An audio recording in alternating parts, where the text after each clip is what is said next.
Me vejo aqui. Você já vai abrir, né?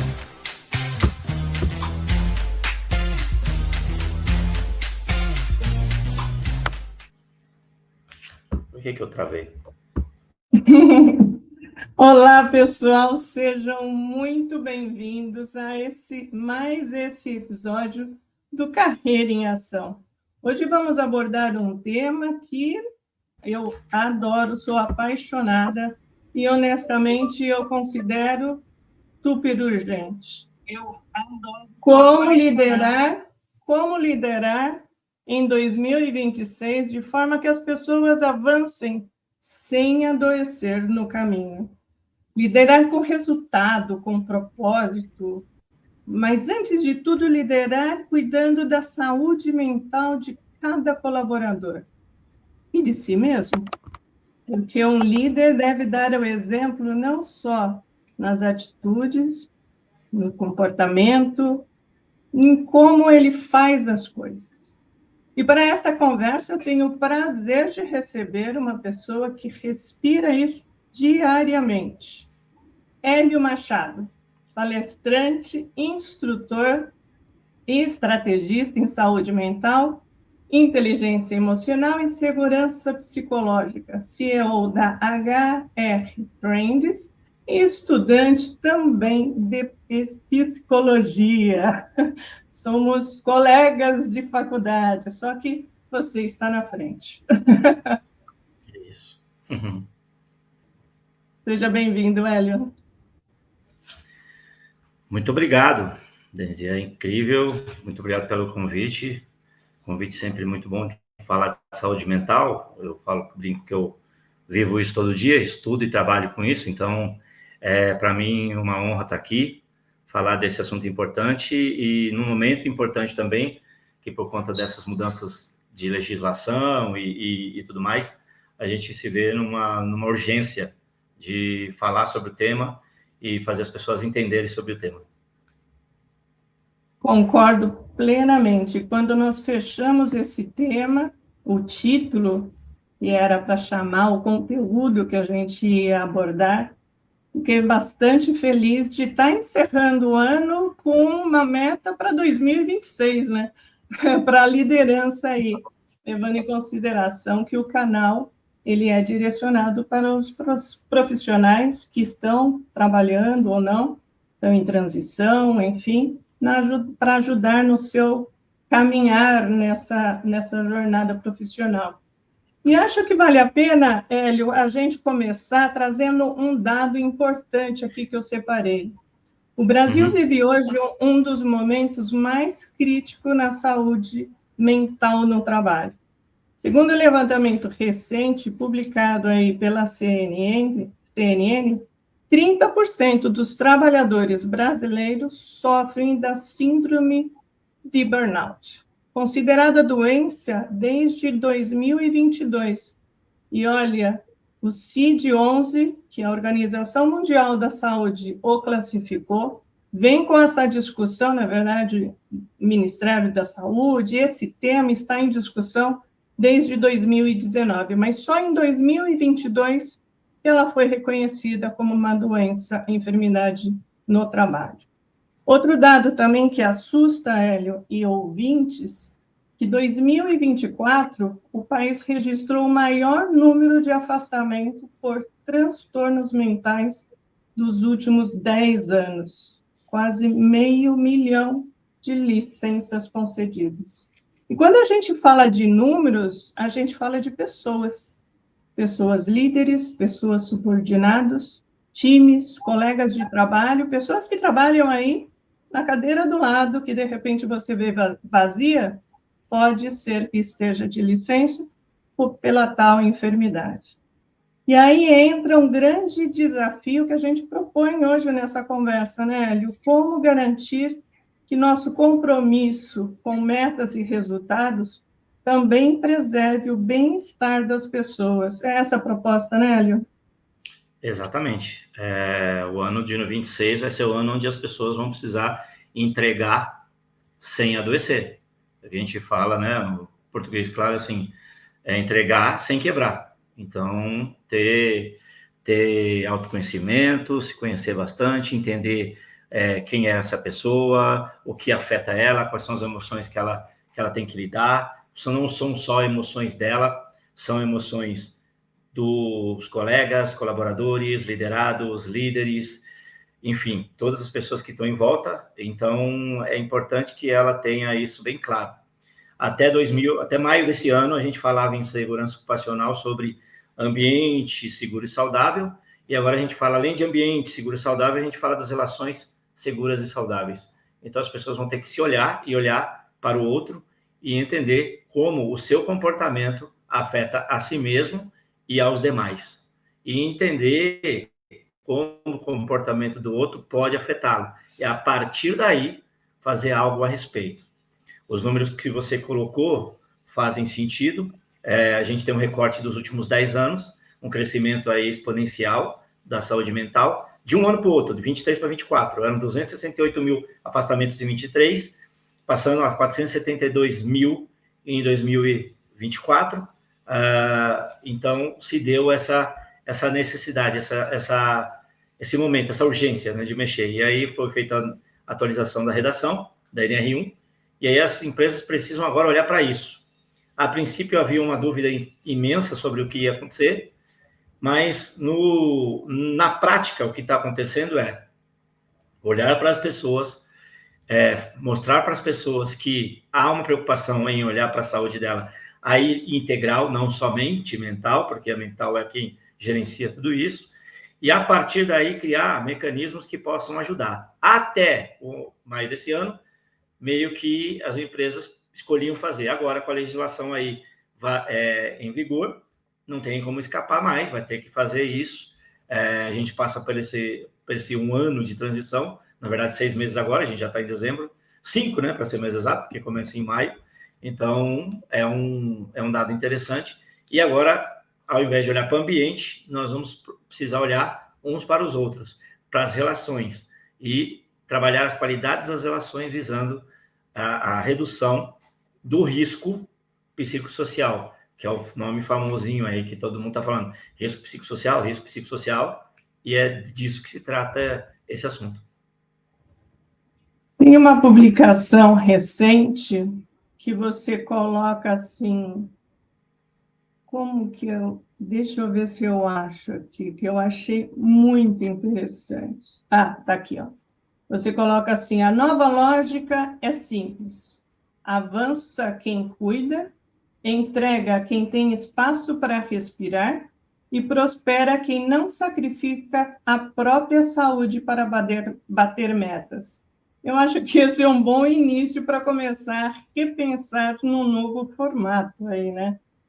Sim, e por isso que a preocupação é com a liderança, porque a redação fala de treinar a liderança, mas essa liderança precisa estar preparada para se entender e entender o outro, e mais que isso, as pessoas que vão se relacionar na empresa vão ter que identificar sinais de adoecimento, sinais de sofrimento, e a partir daí entregar também. Então, assim, olhar para a saúde, olhar para a meta e entender que isso é equilíbrio. Para que eu seja um profissional de alta performance, eu preciso ter alta performance em tudo, nas várias dimensões da saúde, especificamente falando aqui de saúde mental, mas também, entre outras coisas, saúde física, social, e a pessoa precisa entender que o trabalho é parte e não todo. E esse vai ser o grande trabalho que a gente vai ter daqui para frente. Você falou de um dado alarmante do crescimento do burnout. O burnout é, no fim das contas, uma relação, como é que a pessoa se relaciona com o trabalho. Então, assim, essa relação é que vai ser olhada daqui para frente. E na minha concepção, e o que eu tenho observado, e o que eu tenho lido, e o que eu tenho trabalhado, nos clientes onde eu vou, onde é que isso vai acontecer? Onde as pessoas se olharem primeiro. Então, assim, há uma troca aí de ordem. Na verdade, o que a gente está falando é de equilíbrio, mas a pessoa vai começar a se olhar também. Para que eu tenha performance, eu tenho que estar bem de saúde. Do contrário, eu posso te entregar performance, mas adoecer. E se eu adoecer, não adiantou a performance, porque esse custo do meu adoecimento vai ser absorvido, né? Esse ganho que eu tive vai ser absorvido pelo custo do meu tratamento, do adoecimento, do turnover e tudo mais. Então, a gente precisa olhar para essas coisas. Agora, isso é latente a mudança, Hélio. Se eu olho para trás, e é legal olhar para trás para você trazer a história e a experiência para fazer diferente no presente e prever um futuro melhor ou completamente diferente com atitudes que você tem atualmente. Se eu olho para 1985 ou da década de 90, o modelo de trabalho era muito diferente. Eu gosto de ressaltar isso, que foi uma época que eu vivi e presenciei um modelo de trabalho. Então, era muito comando e controle, era bater meta por resultados, e o ambiente da porta para dentro da empresa, a pessoa tinha que deixar o seu lado pessoal e todas as suas angústias, ansiedades e problemas pessoais da porta para fora, para a rua, e não poderia entrar com esses problemas, porque senão ia atrapalhar a meta e o objetivo que você tinha para traçar naquele dia. Sim. Como eu vivenciei muito fortemente isso nas empresas, e era uma forma de garantir a minha estabilidade, a estabilidade dos colaboradores, nós tínhamos que engolir seco a dor que a gente trazia com a gente. Com essa abordagem que nós trouxemos e os itens que você está trazendo, né, as preocupações que hoje a empresa tem que ter junto com a liderança, porque os dois têm que andar junto na mesma direção de transformação e olhar para essa nova gestão, eu posso listar aí algum perfil que deve ser notado e desenvolvido no líder que está comandando uma equipe. Por exemplo, escuta ativa. Ele tem que saber escutar com legitimidade as pessoas de forma a reconhecer que talvez elas não estejam 100%, talvez tragam algum problema, e essa atenção pode transformar essa relação de trabalho. Um outro item que eu posso trazer também é a inteligência emocional, quesito bastante procurado e importante que eu vejo nessa relação de trabalho, não só de se autorregular o líder, quanto regular a inteligência emocional da sua equipe. Para isso, ele tem que desenvolver o olhar no outro. Então, nós estamos sempre olhando para a gente líder, e as outras pessoas, a equipe que está comigo. Você acha que essa relação é muito importante? Qual item que você pode trazer como importante? E aí tem muito mais, com certeza, mas qual item que você pode trazer importante que o líder e a empresa tem que estar prestando atenção? Uma coisa que a gente vai poder falar a partir de agora, e está inserido na norma, existe um item que fala de corresponsabilidade. Quando a gente fala responsabilidade da empresa e do líder, pode colocar um terceiro responsável, que é o próprio colaborador, em se cuidar, em se conhecer, em buscar em equilibrar a sua vida, a sua saúde, porque não é só a saúde do colaborador, não é só responsabilidade de liderança de empresa, é também dele. Isso colocado, a competência mais urgente para tudo, para todos os níveis, diretoria, liderança, equipe e tudo mais, é a inteligência emocional. E por que a inteligência emocional? Porque ela vai englobar todos esses elementos. Eu tenho que estabelecer, a inteligência emocional dividida em dois pilares, eu e a minha relação com o outro. Em primeiro lugar, eu vou me olhar, os 3 primeiros pilares, a inteligência intrapessoal, autoconhecimento, autocuidado e automotivação, que a gente pode chamar também de autoconhecimento, autorregulação e propósito. Eu me conhecendo, eu me cuidando, eu tendo um propósito, sabendo para onde eu estou indo, aí eu tenho condições de lidar com os outros 2 pilares, que tem a ver com a minha relação com o outro, que é a minha inteligência interpessoal, de lidar com o outro, habilidades socioemocionais e também a empatia, finalizando. O fato é, dentro de empatia está a escutativa. Dentro de me relacionar com o outro, eu tenho, por exemplo, comunicação assertiva, comunicação não violenta, trabalho em equipe, colaboração. Então, se a gente pegar, listar lá as 10 soft skills lá do Fórum Mundial, a gente vai ter N itens inseridos dentro da inteligência emocional. E isso vai nos trazer essa possibilidade. Então, a inteligência emocional, para mim, é a competência do momento, ela engloba todos esses itens, e as pessoas que vão sair na frente são aquelas que vão poder trabalhar isso, tá bom? Totalmente de acordo. Quando eu abro você aqui, eu só fico concordando, mas eu quero ressaltar, dar toda a palavra e atenção a você. Mas eu concordo perfeitamente nesses aspectos e quero salientar que o líder deve passar a se olhar o seu perfil para ver se ele tem essa percepção e o que ele pode e deve fazer para estar desenvolvendo esse perfil com esse soft skill aí colaborativo. E eu acho que um dos aspectos que deve ser observado para o líder começar a desenvolver é utilizando o famoso feedback, não só da sua chefia imediata, mas utilizar também da sua equipe.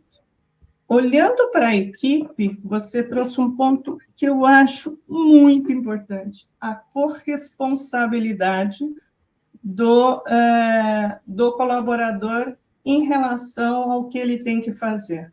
Porque o colaborador, ele é o quê? Corresponsável a tudo que acontece na empresa.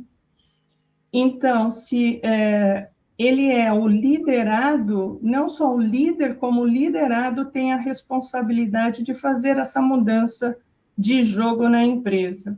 E ele pode colaborar muito para a autopercepção, contribuindo para a autopercepção do líder. E chamar ele para conversar é um primeiro passo. Só que quando eu falo isso, muitos colaboradores falam assim, você não conhece o meu chefe. Não tem abertura nenhuma e é capaz de ele me colocar um X nas costas. Aí deu ruim. Isso já mostra o perfil não colaborativo, não aberto do líder. Mas criar esse colaborador, criar uma forma de entrada, de abertura, criar essa abertura com o líder para ajudar que tanto a equipe funcione melhor, quanto o líder comece a ter uma autopercepção e esse entrosamento começa a fluir para, no final das contas, todo mundo está trabalhando lá por um único negócio, dar resultado para a empresa. É isso. Então, essa troca e essa clareza de estamos todos juntos, remando naquele barco lá, que todo mundo pega um remo, o barco a remo, que se alguém tiver com ele levantado ou remando para o outro lado, não vai dar certo. Então, essa autorresponsabilidade do colaborador deve ser assumida por cada integrante da equipe. Agora, eu só vejo um caminho para isso. É ele buscar esse acesso que eu comentei anteriormente. O alto índice em relação a essa informação que eu te passei, Hélio, e para todos que estão assistindo, é que as empresas mais se demitem do seu chefe do que da empresa. Então, ele tem uma relação tão ruim e desgastante que ele fala, não consigo mais ficar na empresa. E a primeira pergunta que eu faço é, da empresa? Você está se demitindo da empresa ou do chefe? E ele se conscientiza que é do chefe. Sem, ao menos, às vezes, ter tentado com medo de receber o tal do X nas costas. Como criar essa abertura, Hélio, na sua experiência, do colaborador para esse chefe dinossauro ou pouco acessível? Bom, aí nós entramos novamente na questão da inteligência emocional, mas mais que isso, a gente criar mecanismos dentro da empresa, aí não é só a liderança que entra, mas aí um departamento vai fazer um papel importante, que é justamente desenhar a estrutura, que é o RH, junto com as lideranças, e para dar feedback. Feedback tem que estar dentro do processo da empresa. Primeiro ponto. Tem que haver abertura da liderança para com a sua equipe. Se não tem, nós temos um problema. Nós não estamos desenvolvendo liderança adequadamente. A liderança não faz o trabalho que é dela, que é justamente trazer o time para chegar no resultado. E geralmente as empresas que têm as equipes mais bem sucedidas são as que o líder tem.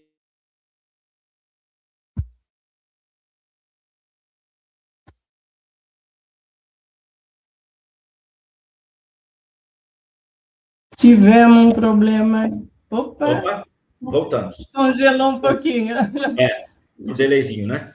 Então, assim, as empresas têm que olhar para dentro e entender onde é que está o problema.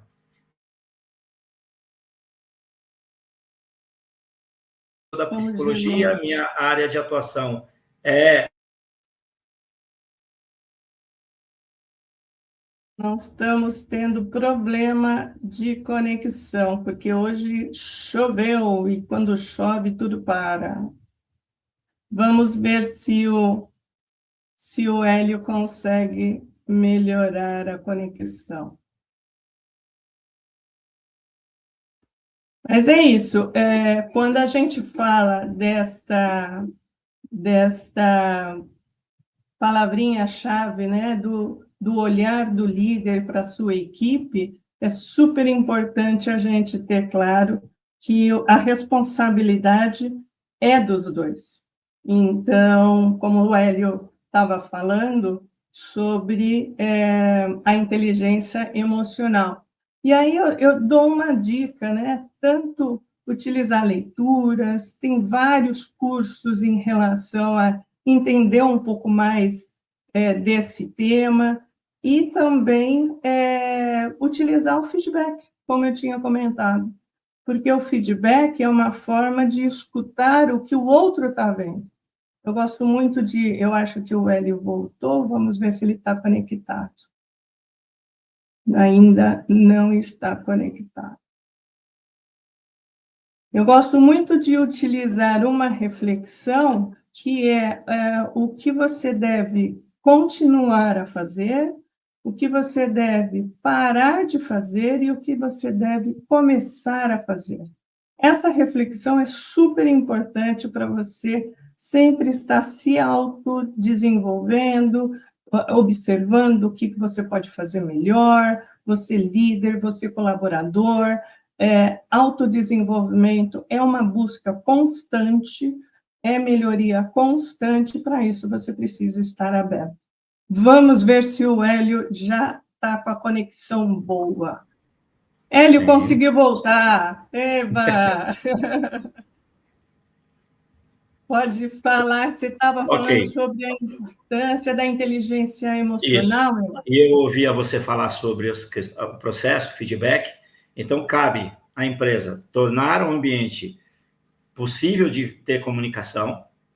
A empresa precisa treinar sua liderança para entender a importância deles ouvirem os colaboradores e treinar os colaboradores no sentido de se comunicar melhor. Porque, como eu brinco na minha palestra, eu falo assim, o que é comunicação assertiva? Não é o que eu falo, é o que você entende. Eu posso falar, se você não entender, não resolve nada. E aí a liderança acha que está sendo clara, e às vezes não está. Tem um processo falho de comunicação, e, de novo, ela precisa se olhar.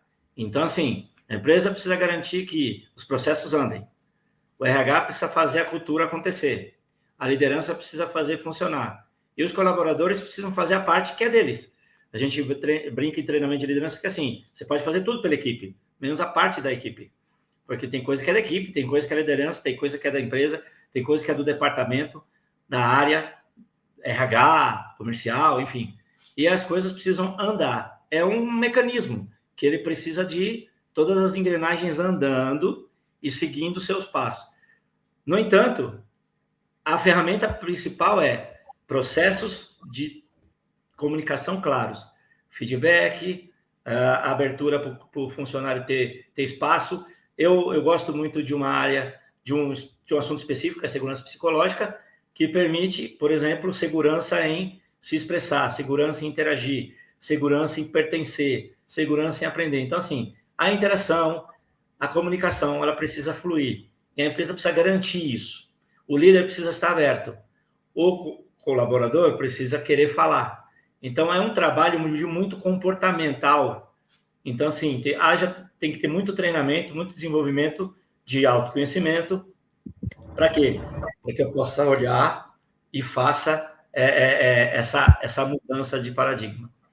Agora, para falar, eu preciso estar num ambiente onde eu tenha segurança, onde eu saiba, eu colaborador, eu líder, né, que esteja nesse processo,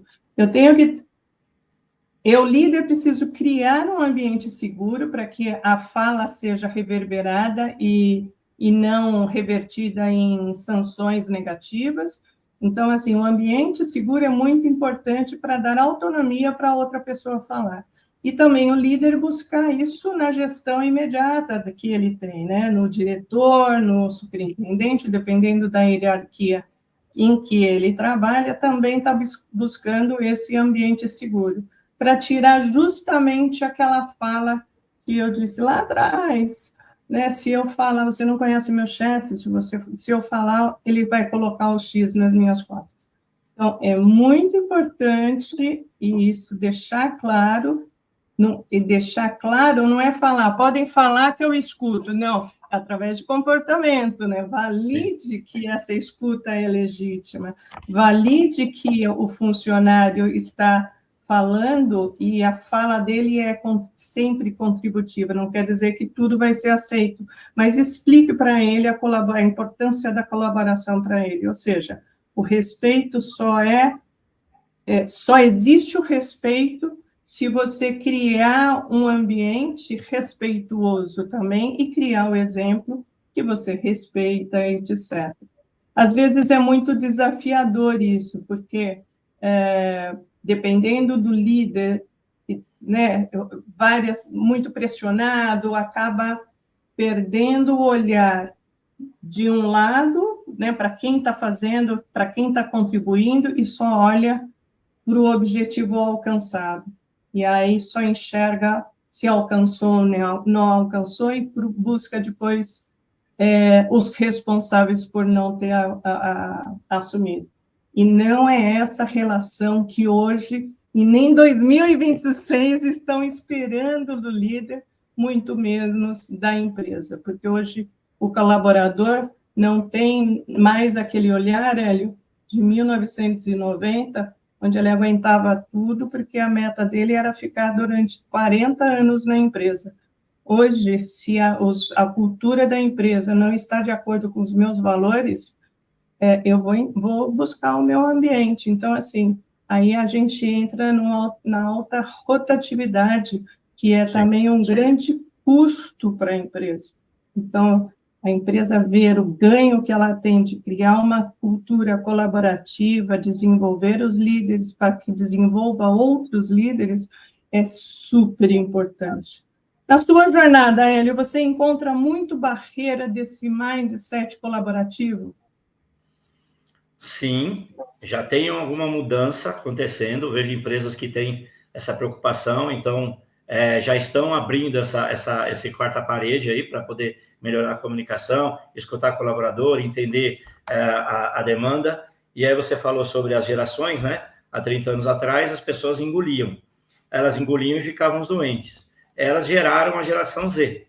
E a geração Z olha, aponta, fala que está errado, e se não tiver de acordo com o propósito dela, ela vai embora. De novo, a gente volta na inteligência emocional, que no terceiro pilar lá está a automotivação, que eu também chamo de propósito, que é, se eu não tiver um propósito alinhado com... Se o meu propósito não estiver alinhado com o da empresa, provavelmente eu vou embora. Isso a geração Z tem feito isso porque ela não se prende a essa questão de... ela não tem como foco essa preocupação de ficar para a vida inteira numa empresa. Se ela não gostar, ela vai tentar outras coisas. E isso é extremamente interessante, porque mostra para a empresa um novo momento. Então, a empresa precisa absorver esse novo público, assim como a gente vê no marketing lá, as empresas estudarem o comportamento do consumidor, a mudança de comportamento do consumidor. Eu, empresa, RH, preciso compreender a mudança de comportamento do meu cliente interno. Porque o meu cliente interno mudou. Nossa, por que a geração reclama, a geração Z reclama, aponta o dedo e vai embora? Porque ela viu os pais ficarem doentes porque não faziam isso e engoliam, e dentro da psicologia fica fácil. Você engole e vai para onde? Vai para estômago, vai para fígado, vai para intestino, e aí a gente tem as famosas doenças daí, para quem tem mais experiência como nós, as famosas gastrite nervosa, as dermatites nervosas, que iam acontecendo que a pessoa não conseguia lidar bem com a emoção, e aí não conseguia, e aí absorvia tudo aquilo e ficava doente. Não conseguia falar sobre isso com alguém. Hoje, com a popularização das terapias, a possibilidade de você ter teleatendimento, facilitou isso muito. Só que tem um outro detalhe importante. Mudou o comportamento das pessoas. As pessoas estão procurando ajuda. Até então, não havia essa preocupação. Tanto é que quando você olha, por exemplo, a curva do saúde mental, de afastamento de saúde mental, a gente tinha o alcoolismo ali empatados com os outros tipos de transtorno. Isso significa dizer o seguinte: as pessoas buscavam válvulas de escape, hoje não dão conta mais. Aí você olha a curva subindo para ansiedade e depressão, transtorno de emoção e transtorno do humor. As pessoas não lidam com as coisas que vivem, que vivenciam, guardam para si, não conseguem falar sobre e adoecem. E aí surge esse número gigantesco de afastamento em alguns pontos importantes. É importante entender que o ser humano primeiro sente, depois pensa. Se a gente entender isso, primeiro sente, depois pensa, muda tudo. Porque o que acontece com a gente? De via de regra, a gente deveria seguir essa ordem: sentir, pensar, agir. Só que muitas vezes a gente sente e reage, sente e reage. Ou sente, engole e fica. Daqui a pouco eu estou com uma doença que eu não sabia que eu tinha, que aparece a doença porque eu não estou lidando com emoções. E o cérebro, ele tem essa função. A principal função do cérebro é a segurança. Ele vai te informar, ele vai te dar sinais, e a gente não pega. Então, a gente precisa, por isso que o autoconhecimento, e aí a gente volta de novo lá na inteligência emocional, no autoconhecimento, porque quando eu sei lidar com a emoção, que emoção estou sentindo? Que emoção eu sinto quando eu tenho uma reunião de feedback com o meu líder? Que emoção que eu sinto quando eu vou fazer uma reunião de feedback com o meu liderado? Então, assim, como eu lido com essa emoção? Será que eu sei lidar com essa emoção? Ou eu tenho válvulas de escape, vou fazer outras coisas, mecanismos de defesa? Então, assim, autoconhecimento é importante. E a pessoa precisa buscar isso. A função de líder meio que obriga a pessoa a ter essa conduta e esse cuidado. Para os liderados, para a equipe em geral, nem tanto. Mas seria bom se todo mundo fizesse o exercício de autoconhecimento, porque isso já seria bastante interessante para reduzir esse conflito que há, né, na hora de você equilibrar vida pessoal com vida profissional. Minha satisfação com a minha meta. E a palavra autoconhecimento começou a pipocar mais fortemente pós-pandemia, na verdade, na época da pandemia e o pós-pandemia, que está relacionado ao propósito de cada um. Se eu não sei quem eu sou, eu não sei o que eu quero, peraí, de repente alguma coisa que eu não tenho controle bate na minha porta, e a vida começou a ficar mais vulnerável, e eu descobri que eu também sou vulnerável a isso tudo. Então, eu digo também que 2026, mais fortemente, vai estar aí com autoconhecimento batendo na porta de todo mundo.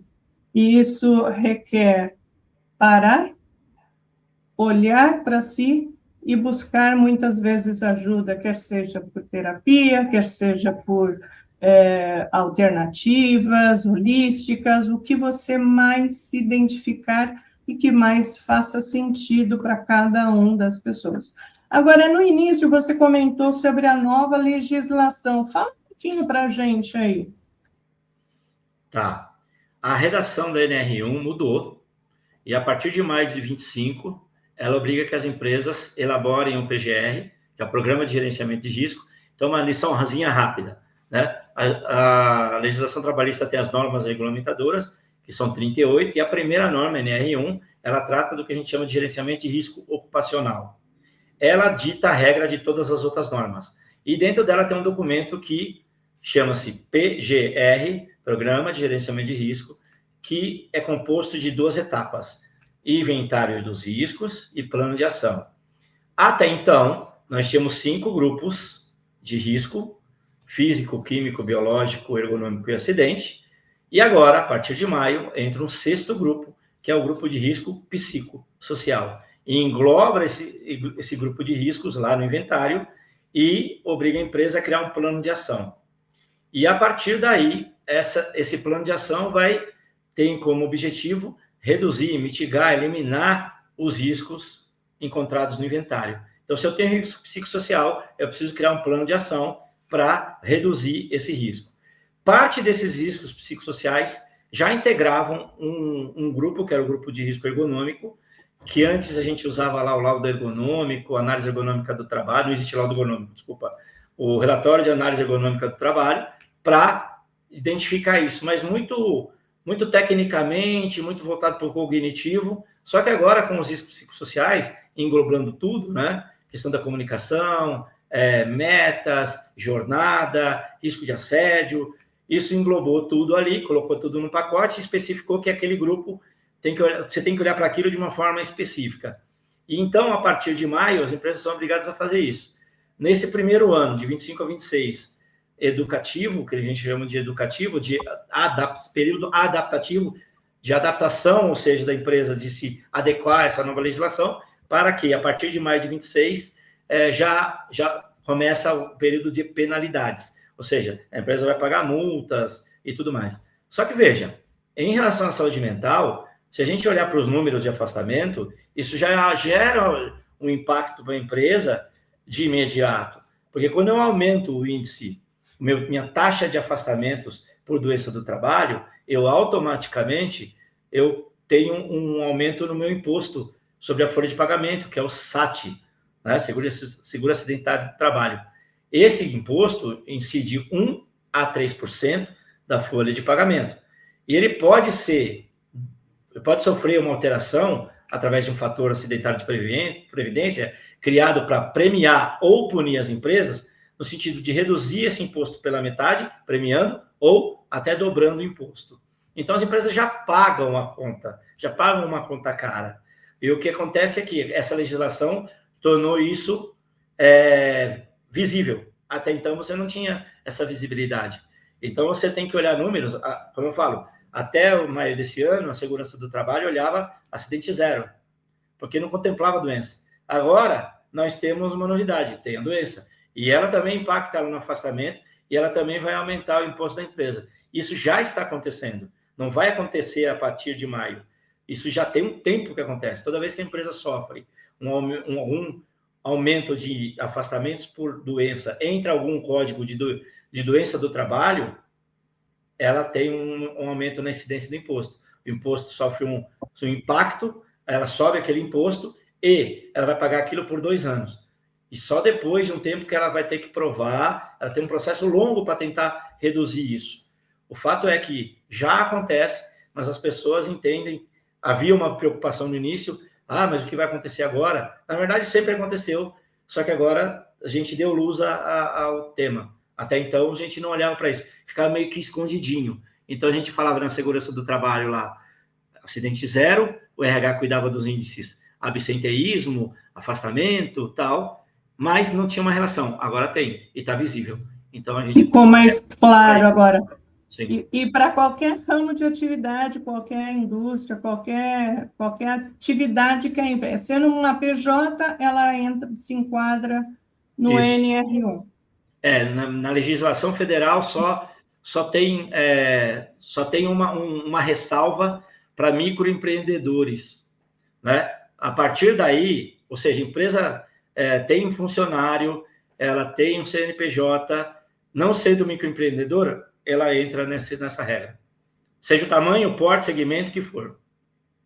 Então, fiquem atentos, porque agora vão estar mais de olho, e é muito legal nomear, né, deixar claro essa enfermidade psicossocial, essa classificação dessa enfermidade, porque daí já direciona não só para índices, quanto para também multas, enfim, e toda a norma que está por trás.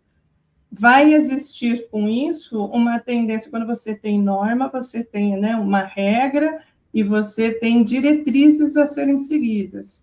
E existe sempre alguém de olho nessa direção, se você está dentro da linha, se fosse um trem ou não. Isso pode existir também uma cobrança social, não só econômica, política, mas também social, sobre a empresa com maior índice de penalidade e nessa classificação ou não. Você acredita que pode acontecer isso no futuro? Sim, sim, acredito. No futuro próximo, hein? É bem próximo, já está acontecendo, na verdade. Porque você olha para o quadro, as pessoas estão adoecendo mais em relação à saúde mental. Tem mais afetamento em relação à saúde mental do que antes. Essa saúde mental afetada impacta no trabalho. E quando a gente começou a discutir NR1 lá no ano passado, a discussão era justamente essa. Mas a pessoa chega doente na minha empresa, eu vou ter que absorver? Na verdade, o que acontece é o seguinte, eu tive uma oportunidade de ver um evento com a chefe dos fiscais do Ministério do Trabalho, e ela deu o seguinte exemplo para a pessoa que fez essa pergunta. Se alguém tem problema de coluna e vai para a sua empresa, trabalhar na sua empresa, e na sua empresa, trabalhando com o que ela trabalha, ela agrava o seu problema de coluna, ela agravou aonde? No trabalho. Em relação à saúde mental, a mesma coisa. Então, há que se ter um cuidado de o ambiente, mais que nunca o ambiente ser um ambiente mais saudável, para que a pessoa queira estar por lá e queira fazer o seu trabalho.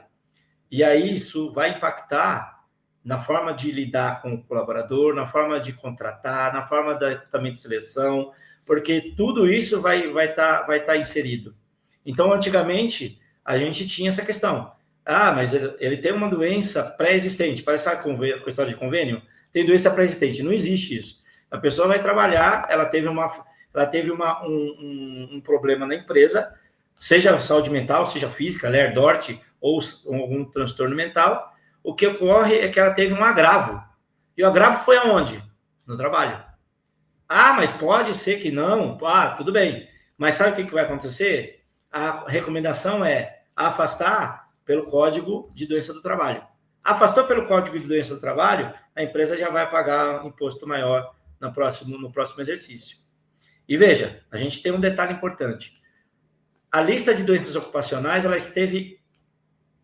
foi a mesma desde quando foi criada, em dezembro de 99, até dezembro de 2023, quando ela ganhou mais algumas patologias. Então, ela tinha 187 doenças listadas nessa lista de doenças ocupacionais até dezembro de 23, e em 23 ela ganhou mais 165. Então, entraram todos os saúde mental, algumas relacionadas a câncer, Ler-Dort, músculo esquelético, enfim, N situações. E aí, o que acontece? A recomendação é afastar pelo Código de Doença Ocupacional, de Doença do Trabalho, porque já tem a prerrogativa lá, já está escrito lá, e vai dar um negócio que a gente fala na legislação de nexo. Então, assim, agravou, vai entrar como trabalho, não dá para separar a vida pessoal de vida do trabalho. Lembra que você falou também no início, nos anos 90, problema de casa fica em casa, problema do trabalho fica no trabalho. Aí a pessoa ia parar no bar porque não aguentava o tranco, e aí tomava todas, tinha lá sua dependência química, por quê? Válvula de escape. Não conseguia dar conta, então tinha que dar conta em casa e no trabalho. Veja, eu sou um ser único, meu cérebro é um só. Eu não ligo o botão as das 18 para frente, no único botão Hélio, vida pessoal. Eu li, é o mesmo cérebro, é o mesmo corpo, é o mesmo organismo funcionando em outro momento. Então, não há como separar. Alguém disse, a frase é bonitinha, é preciso separar as coisas, só que ela não existe. Não há como. Eu digo o seguinte, é bom quando você vivencia uma experiência, porque você sabe as dores e os prazeres daquela vivência. Mas, às vezes, escutar também a experiência do mais velho, daquela avó que vem, né, super experiente, ou a mãe, escutar pessoas que passaram por alguma experiência, eu digo que é uma oportunidade para a gente começar a perceber e olhar o que eu vivencio hoje, e como está diferente, e como eu posso ser melhor, porque, segundo a experiência contada, a realidade lá fora, ou no antepassado, foi bastante diferente. Agora, Posso Hélio... colocar um tempero rápido? Claro, adoro tempero. Veja, existe já algumas ferramentas, algumas técnicas, e algumas empresas já estão experimentando isso, da interação entre gerações, para justamente a geração mais jovem ter contato com a geração anterior, uma, duas, três para trás, e ter essa troca. Dentro da segurança psicológica, quando tem interação, segurança de interagir, e as empresas que estão fazendo isso estão vendo uma melhora no ambiente, uma melhora no clima, porque eu estou escutando o mais experiente, tenho respeito do mais experiente, sou respeitado por ele, e aí eu respeito também. E então, quem está experimentando essa interação geracional bem feita, bem estruturada, está vendo um resultado interessante. Melhorar clima, e quando melhora clima, tudo melhora. Porque aí vem performance junto, vem produtividade junto, porque as pessoas querem estar. Quando você não quer estar, nada funciona. Mas quando você quer estar naquele grupo, quer fazer parte daquilo, quer entregar também, você cria um troço chamado propósito, que tem as duas palavrinhas que eu gosto muito, conexão e engajamento. Engajamento, engajar as pessoas. Quer conquistar a geração Z, tem que fazer engajamento. Dentro de um troço chamado propósito. Terceiro item da inteligência emocional. É isso. Exatamente. E essa conversa, Hélio, confirma que a liderança de 2026, ou para 2026, e a presente, ela precisa ser mais humana, precisa ser mais consciente e estratégica, porque não existe mais espaço para modelos que sacrificam as pessoas em nome de resultados. Com base nisso, que recado que a gente pode dar? A gente já deu um monte, não vamos desconsiderar. Sim. Mas, assim, itenizando e resumindo a nossa conversa, que eu acho super importante. O que a gente falou como recado que eu saliento aqui para quem está na jornada, os líderes que estão responsáveis pelas suas equipes, busquem autoconhecimento, busquem interagir e perceber o outro, olhar para o outro, para você ver aí os termômetros e, principalmente, os indicadores de como está essa pessoa, e faça esse approach, ou seja, não olhe só para o resultado como resultado número, mas sim como os participantes para conseguir esse resultado.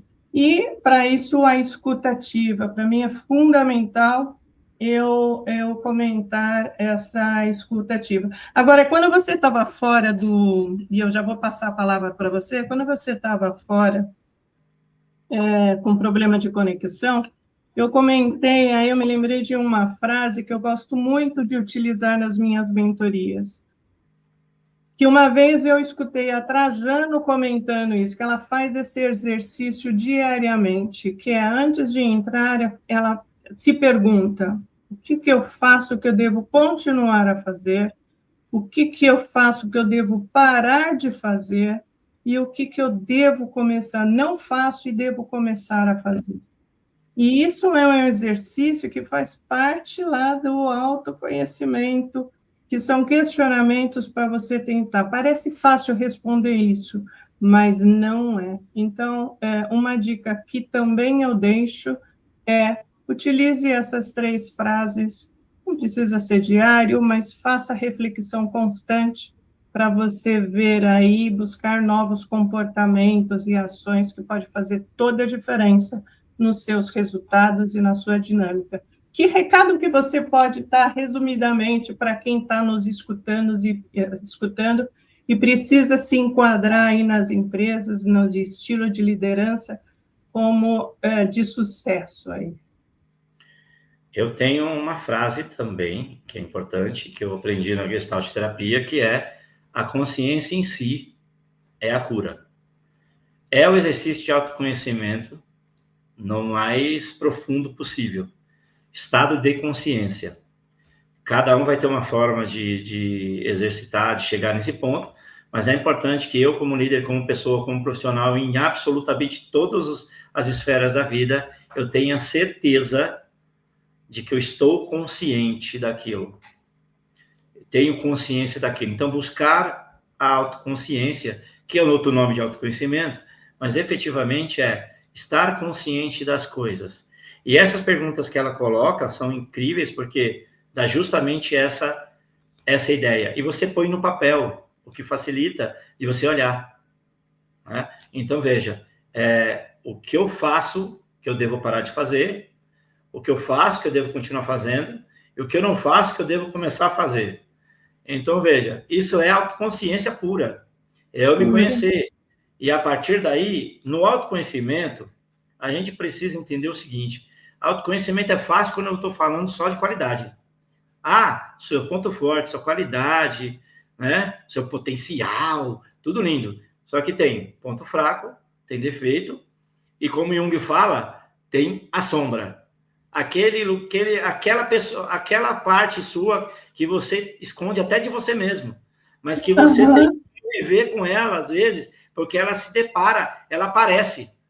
O estado, você é na sua essência quando você é deparado com alguma coisa que você não controla. E aí você, efetivamente, a Denise só é a Denise 100%, pura, in natura, na essência, quando ela se dá conta, quando ela se depara com algo que ela não controla. Aí nós vamos ver a Denise. A Denise preparada, treinada, planejada, ok, essa Denise a gente conhece, é a persona da Denise. Mas a Denise, na essência, quando sai do controle, quem é a Denise? Quando eu não estou no controle, quem é a Denise? Então, assim, eu preciso entender que eu tenho falha, que eu tenho defeito, que eu sou limitado, que eu tenho vulnerabilidade, e está tudo bem. Líder não é super-herói. Colaborador também não. Ser humano não é super-herói. Então, essa humanização passa por eu me conhecer, buscar autoconsciência, e a partir daí entender o seguinte: aí sim vem uma pergunta importante: vale a pena? Você se deparar com algumas coisas na sua vida e falar assim: por que eu estou sofrendo isso? Por que está acontecendo isso? Assim, vale a pena? Isso vale para tudo, incluindo profissional. Exatamente. Mas não esquecer que a gente só pode dar a máscara de respiração numa turbulência, numa queda de avião, para o outro depois de colocar em si mesmo. Então, não esqueça. Porque essa é a ordem. Primeiro eu, depois o outro. Primeiro me cuidar para cuidar de você. Eu primeiro preciso me conhecer para conhecer o outro. Eu preciso me respeitar para respeitar o outro. Até no livro mais famoso do mundo tem uma frase que exatamente dá essa ideia: ama o próximo como a ti mesmo. Então, na ordem você se ama primeiro e ama o próximo como a ti mesmo. Então, já está ali. É bem sutil, mas é isso. Primeiro, você. E não precisa ser nem emergência. Não precisa esperar a máscara cair. Faça isso. Exatamente. Você precisa cuidar disso. E o liderar significa, primeiro, o se liderar, né? Então, é bem importante que a gente traga isso já no mundo corporativo. Hélio, que conversa gostosa, né? A gente sempre entra um pouco aflito, querendo fazer o melhor, mas a conversa flui, a gente dá o nosso melhor e tudo resolve bem. Muito obrigada pela sua participação e eu já fica aqui o convite. Quem não assistiu ao vivo vai assistir depois, mas já fica o convite para uma próxima conversa, que nós tivemos aí uma ótima interação e uma aula sobre a nova legislação, sobre a enfermidade psicossocial aí. Muito obrigada, viu? Eu que agradeço, Denise. Obrigado pela oportunidade. Sempre bom falar de saúde mental. Falar de gente é incrível. Eu gosto É muito. Obrigado pela incrível. oportunidade. Venha sempre, hein? Então, todo mundo de testemunha. Combinado. Obrigado. E você que esteve com a gente até agora, compartilhe esse episódio se fez sentido para você. Entre em contato com o Hélio, entre em contato comigo para mais informações ou troca de ideias. É muito gostoso ter a sua experiência, a sua participação, que é isso que deixa viva essa interação. Se você não está inscrito, se inscreva, acione o sininho para receber os episódios em primeira mão. E esse episódio é o último do ano, vamos aí entrar em recesso, mas o ano que vem a gente vem com mais novidade. Um forte abraço, feliz ano novo, um ótimo Natal e não deixe de agradecer a sua vida. Forte abraço!